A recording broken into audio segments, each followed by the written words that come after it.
Hi, hun, it's Thursday, and you are deep into your second year of medical school and our second full year of being long distance. Now, I know what you're thinking, which is, what the heck is this new project I've started, and why did I start a new project when I have approximately 7,000 projects already, and why am I not telling you about it? Well, I've been thinking lately about legacies and memory and life and what I want to accomplish, and here I am. I've told you for as long as I've known you that I want to write something that makes it into literary canon, which is true. I still do. But I've recently realized that what I mean when I say I want to write something that makes it into literary canon is I want to be remembered for having contributed something meaningful to the weird and massive group project that is the human experience. I've been thinking about the massive amounts of data that we produce nowadays, what with, Discord chats and Facebook messages and digital footprints roughly the size of Yetis, and that led me to think about how much of this is going to be preserved in any kind of digestible way for posterity. Yes, future generations will know my excellent taste in memes, but are they going to know about my inner life and how I approach relationships, time, cognition, things like that? Growing up, my dad was the kind of dad who read David McCullough books about presidents.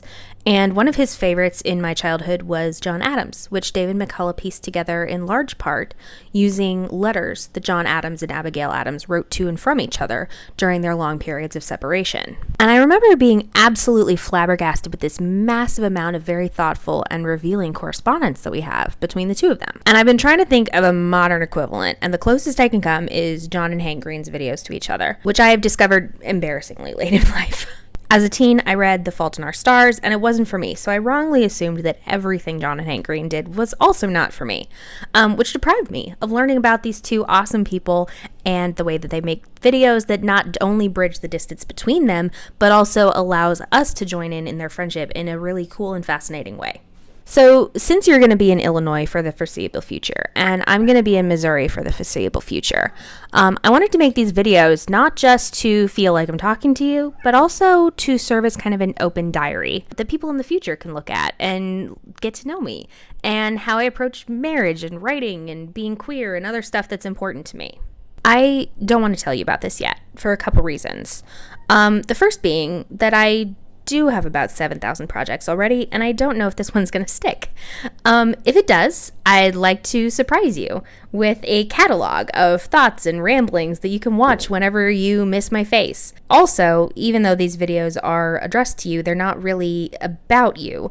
In the same way that when I write I in a poem, the speaker is also both me and also not me. For as long as I've been alive, I've been wanted to be remembered. And now I think that more than that, I want to be remembered for who I am with you and who we are together. I want to leave something behind that says something not just about me, but about humanity and also about us.